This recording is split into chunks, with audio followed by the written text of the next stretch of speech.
E o título dessa mensagem é Pedras. 1 Samuel, capítulo 7, versículo 12, diz assim: Tomou então Samuel uma pedra, diga comigo, uma pedra, e pôs entre Mispa e Sem, e ele chamou Ebenezer, e disse: até aqui nos ajudou o Senhor. Deus e Pai, eu te peço que essa palavra venha direto do teu coração. Espírito Santo de Deus, que a mensagem que vir venha do teu trono, Senhor. Eu quero diminuir para que a sua graça venha fluir no meio dos teus filhos. Eu te peço, Senhor, isso em nome de Jesus. Fala com cada um. Amém e amém. Eu queria que você entendesse que a Bíblia, ela é repleta de pedras. Em todo lugar, de Gênesis a Apocalipse, nós encontramos 301 vezes a palavra pedra dentro da Bíblia. Todos os livros da Bíblia aparecem a palavra pedra. Eu acho que existe algum mistério nisso. E hoje, eu sei que não dá para a gente esgotar todo o assunto, mas nós vamos tentar, de uma maneira bem simples, esclarecer algumas verdades a respeito de algumas pedras. Eu queria que você conhecesse algumas pedras da Bíblia. Essa pedra que Jacó colocou aqui, entre essas duas cidades, Mispa e Sem, ele disse que era um marco, era uma lembrança. Era onde ele olhasse, quando ele passasse por ali e olhasse para aquela pedra, ele soubesse que Deus tinha ajudado ele a caminhar até aquele lugar. E o Senhor tem te ajudado a chegar até aqui? Não é fácil, mas o Senhor te fez chegar até aqui. A gente vê que a Bíblia é tão repleta de pedras que em Gênesis a gente vê Jacó com uma pedra sendo colocada como seu travesseiro. E depois ele pega essa mesma pedra, unge ela com óleo, levanta ela e diz assim: olha, aqui é a casa de Deus. Aqui eu estou levantando essa pedra como um altar para Deus. Eu acho interessante que quando Deus chega para Moisés, enquanto o povo está reclamando, a gente vai morrer, a gente está com sede, Deus fala para Moisés: pega o cajado, toca na rocha e dela vai sair água. Interessante isso, porque Jesus, ele é a rocha da nossa salvação, amém? E Jesus, ele estava naquele diálogo com aquela mulher, dizendo assim: aquele que beber da água que eu lhe der. Jesus, como rocha, ele também tem água para oferecer. Aquela rocha que Moisés tocou, muito bem colocado pelo pastor Isaac há um mês atrás, aqui, essa rocha simbolizava o próprio Cristo, porque na segunda vez que Deus falou para ele falar a rocha, não mais tocar nela, apenas falar, essa rocha daria água. E ele foi e feriu a rocha, ele tocou na rocha. Ela deu a água sim, mas ele ficou, por causa dessa desobediência, por causa desse ato, impedido de entrar na terra que mana leite e mel. Eu também vejo uma coisa extraordinária, que em João capítulo 1 diz que o verbo se fez. Quem é o verbo que se fez carne? Em Êxodo capítulo 34, no versículo 1, diz o quê? Que os 10 mandamentos foram escritos pela própria mão de Deus, aonde? Numa tábua bem bonita, ornamentada, não foi? Presta atenção, a palavra de Deus estava incrustada em uma pedra, e foi o próprio Deus quem fez. Eu acho interessante, porque essa pedra que Deus mandou, ela foi quebrada pelos homens. E depois os homens, no caso Moisés, teve de refazer. E esse homem que tem que refazer, eu queria que você olhasse para a pessoa que está do seu lado, dá uma catucada assim, com amor, não fura a costela dele não. Dá uma catucadinha aí e fala assim: é você que gera Cristo todos os dias.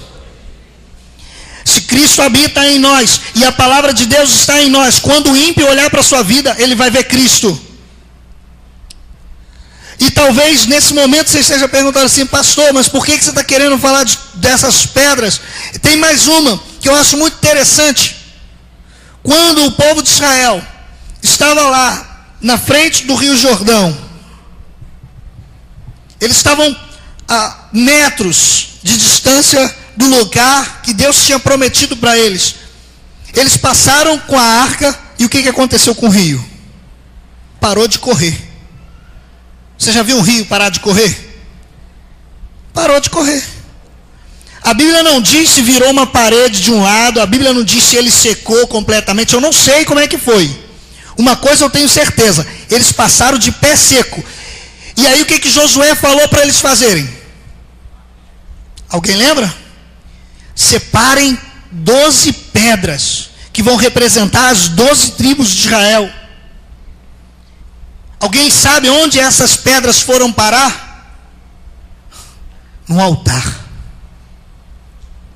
Essas pedras que estavam ali dentro do rio, que eles tiraram, eles fizeram um altar, um marco, para que todas as vezes que eles passassem por aquele lugar, eles lembrassem do que Deus tinha feito. As tábuas dos 10 mandamentos estavam dentro da arca da aliança, que simbolizava a presença de Deus. As pedras que foram tiradas do Mar Vermelho estavam dentro da arca. Então a gente começa a observar que existem muitas passagens que dizem que Jesus é a pedra, Jesus é a rocha. Em todos os lugares que você vai ver, a gente percebe que ela sempre serve normalmente como um marco. Mas eu estava lendo um texto a respeito das pedras, e eu queria compartilhar esse texto com você a respeito das pedras. Diz assim: a pedra, o distraído tropeçou nela, o bruto usou como projétil, o empreendedor usou-a para construir, cansado da lida, fez dela um assento, os meninos fizeram dela um brinquedo, Drummond de Andrade poetizou sobre elas, Davi matou Golias. Por fim, o artista concebeu a mais bela escultura. Em todos os casos, a diferença não era a pedra, era o homem que a viu. Eu achei isso muito interessante porque Cristo, ele fala que ele é a rocha na qual nós devemos construir a nossa casa. Você pode dizer isso para a pessoa que está do seu lado? Cristo é a rocha que você precisa edificar a sua casa. Você sabe por que Cristo é a rocha que você deve edificar a sua casa? Alguém aqui arrisca alguma coisa? É porque quando soprar o vento, quando vier a chuva, quando vier a tempestade e der de contra com aquela casa e tentar derrubar aquela casa, não vai conseguir, porque aquela casa está firmada na rocha, na pedra. Aquela casa está incrustada na pedra, não tem como cair. Olha para a pessoa que está do seu lado e fala assim: como que está a sua vida? Está na areia ou está na rocha? Tem gente que está no vento. Não, você não, claro que não. Eu que estou no vento só. Tem gente que está lá na tempestade. Irmãos, tem hora que parece que a casa vai cair, mas se você estiver na rocha, ela não vai cair. E nós vimos aqui que muitos textos bíblicos usam a pedra como um marco. Olha para a pessoa que está do seu lado e fala assim: um marco. Agora eu queria que você pegasse a sua pedra. Observa ela. Observa ela aí. Eu não sei se a sua pedra é pequena, se é grande. Eu queria ver a pedra do Heraldo. Traz para cá, Heraldo. Eu queria ver a sua pedra.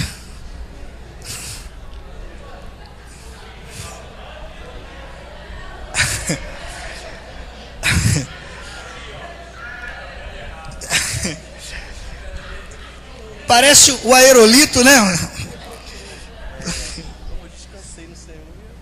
Apareceu na sua frente. Ele estava descansando no Senhor e apareceu na frente dele. O Landex estava junto lá, o Landex estava junto, apareceu, eu falei, essa é a minha. Então, olha só, é um marco mesmo. Obrigado, Heraldo. Vamos aplaudir a Deus, né? Que pedrão, Heraldo. Não, pode levar.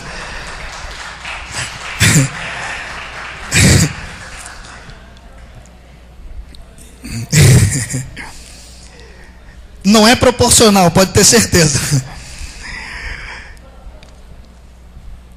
Talvez você esteja perguntando, pastor, por que você pediu a gente para trazer uma pedra? Existe um momento muito desafiador na vida de Pedro, que Jesus diz assim para Pedro: Pedro, você vai me negar 3 vezes. E Pedro disse: não, Jesus, se você morrer, eu morro junto. Tudo que acontecer contigo, estamos junto. Você já ouviu alguém falando isso contigo? Estamos junto. Vai dar tudo certo, estou contigo. Não tem como falhar, não tem como dar errado, estamos juntos. Só que na hora que os soldados chegaram e pegaram Jesus, levaram Jesus, Pedro não conseguiu fazer grandes coisas. E ele ficou envergonhado. O que aconteceu é que Jesus estava em um lugar e Pedro estava acompanhando de longe o que estava acontecendo, e alguém olhou para Pedro e disse assim: você conhece aquele cara lá? Eu não. Mais uma vez fala assim: é você sim, eu tenho certeza, você é igualzinho a eles. Aí Pedro disse assim: eu não tem nada a ver com isso. Por 3 vezes Pedro nega Jesus. Mais tarde, mais na frente, depois de crucificado, depois de ressuscitado, depois de ter feito uma grande coisa, Jesus chega para Pedro e diz assim: Pedro, tu me amas? Aí Pedro diz assim: tu sabe que eu te amo, Senhor. Aí Jesus dá uma resposta para ele: então, olha para a pessoa que está do seu lado e fala assim: amar a Cristo me leva a apacentar as ovelhas dele. E Jesus disse para Pedro mais uma vez: Pedro, tu me amas? E Pedro disse o quê? Pedro, Jesus, eu te amo. E Jesus disse para quê para ele? Apacenta as minhas ovelhas. Na terceira vez, Jesus disse assim: Pedro, tu me amas? E Pedro lembrou que ele tinha negado por quantas vezes? E aí ele chegou e disse assim: Senhor, tu sabes. Tu sabes. Mas sabe o que eu acho extraordinário? Que essa declaração de Pedro, ela é a confirmação de uma outra passagem. Todo mundo deve conhecer essa passagem, né? Os católicos usam ela como base para dizer que Pedro foi o primeiro papa. Porque Jesus ele chega para Pedro e diz assim: Pedro, você é o quê? E sobre esta rocha, ou sobre essa pedra maior, sobre essa pedra eu edificarei a minha igreja. Existe uma confusão aí, porque pedra tem a mesma raiz grega. A mesma raiz grega de Pedro e pedra é a mesma. E aí aparecem 2 palavras: Petros e Petra. Jesus diz assim: tu és Pedro, você é Petros, uma pequena pedrinha. Você é uma pedrinha bem pequena. E sobre essa rocha, sobre esta pedra, falando dele mesmo, falando de Cristo, sobre mim, em cima de mim, você vai construir a minha igreja. As pessoas começam agora a refletir a respeito de algo que eu acho extraordinário. Ele disse assim: Pedro, você é uma pedrinha. Olha para a pessoa que está do seu lado e fala assim: você é uma pedrinha. Lele, você é a minha pedrinha. Tua linda. Você é uma pequena pedrinha, linda que só. Mas você faz parte de uma grande construção. Pedro, você é apenas uma pedrinha. Você pode olhar para a pessoa que está do seu lado e falar assim: você é apenas uma pedrinha de uma grande construção. Eu poderia ouvir um glória, um aleluia, um Deus é bom, sabe, isso é maravilhoso. Eu faço parte de uma estrutura que é maior do que eu faço parte da casa de Deus, eu faço parte do reino de Deus, eu edifico, eu faço parte da edificação de Deus sobre a terra, chamada igreja. E aí, as pessoas não entendem que nós somos pequenas pedras, e eu queria explicar isso para você. Nós somos pequenas pedras. Nós somos pequenas pedras. 1 Pedro.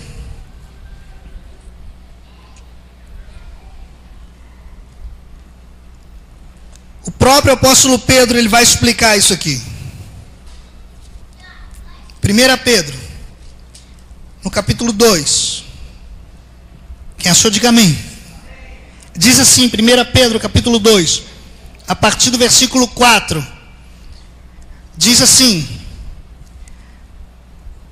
chegando-vos para ele, a pedra que vive, falando de Cristo, rejeitada sim pelos homens, mas para com Deus, eleita e preciosa. E também, vós mesmos, olha para a pessoa que está do seu lado, você. Olha para outra pessoa e diga, você. Você, vós mesmos, como pedras que vivem. 1 Pedro, capítulo 2, versículo 4. Vós mesmos, como pedra que vivem, sois edificados, casa espiritual, para ser de sacerdócio santo, a fim de oferecer sacrifícios espirituais, agradáveis a Deus por intermédio de Jesus Cristo. Pois está na Escritura: eis que ponho em Sião uma pedra angular, eleita e preciosa, e quem nela crê, não será de modo algum envergonhado. Para vós outros, portanto, que credes, que é a preciosidade, mas para os descrentes, a pedra que os construtores rejeitaram, essa veio ser a pedra angular. E a pedra de tropeço, a rocha de ofensa, são estes os que tropeçam na palavra, sendo desobedientes, para que também o fostes postos. Existem muitas pessoas que vão tropeçar na pedra. Na hora que nós estávamos lendo aquele texto, você observa que o distraído, ele tropeça na pedra. Olha para a pessoa que está do seu lado, fica assim, fala assim para ele: não fica distraído não, para que você não tropece. A principal pedra, a pedra angular, a pedra principal, é aquela que faz com que todas as outras não caiam. Olha para a pessoa que está do seu lado e fala assim: você não vai cair, porque Cristo é a nossa pedra angular. Eu estou edificado nele, você está edificado nele.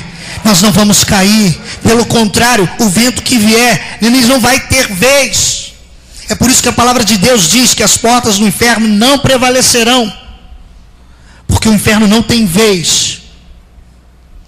Eu acho interessante que quando nós falamos de pedra, nós falamos de algo tão duro, sendo que o próprio Deus diz assim: eu tirarei o coração de, e porei um coração de. Olha para a pessoa que está do seu lado e fala assim: uma rocha com coração de carne. Isso é lindo, isso é profundo, isso é extraordinário. Deus me faz ser um homem forte. Deus te faz ser um homem forte, uma mulher forte. Você pode dizer isso para a pessoa que está do seu lado: você vai ser um homem forte, você vai ser uma mulher forte. Você vai aguentar as coisas mais fortes, mais poderosas. A natureza não tem esse efeito, não tem poder nenhum sobre você. Mas ainda assim, você terá o coração de Deus, um coração sensível, um coração quebrantado, pronto para ajudar, pronto para amar, pronto para se oferecer. nós somos como pedras que vivem. E talvez você esteja perguntando: pastor, por que você me fez trazer essa pedra que até agora você não usou ela em nada? Só falou dela. Letícia, pega lá dentro pra gente aquela cestinha. Eu não sei se você sabe o que nós vamos fazer aqui agora. Não é natural, é sobrenatural. A mesma coisa que Jacó fez, nós vamos fazer aqui hoje. Para quem não sabe, esse óleo que a Letícia vai trazer, ele tem 7 unções dentro dele. Uma de cada canto do Brasil. E uma vinda do próprio Israel. Nós vamos pegar e falar como Jacó fez. Ele ungiu a pedra e disse assim: se o Senhor me abençoar na minha jornada, eu vou levantar essa pedra aqui como um altar, e de tudo o que eu receber, eu darei o dízimo. Essa pedra vai ser um marco na sua vida, na sua história. Eu peço que você não jogue ela fora. Eu peço que você guarde em algum lugar da sua casa, de preferência num lugar visível.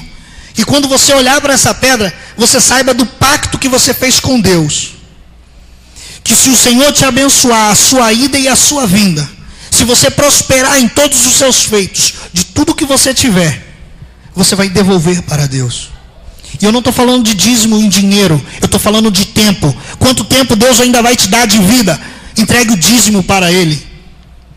De cada dia, só para você saber, são 2 horas e 40 minutos de oração, leitura bíblica, de comunhão com os santos.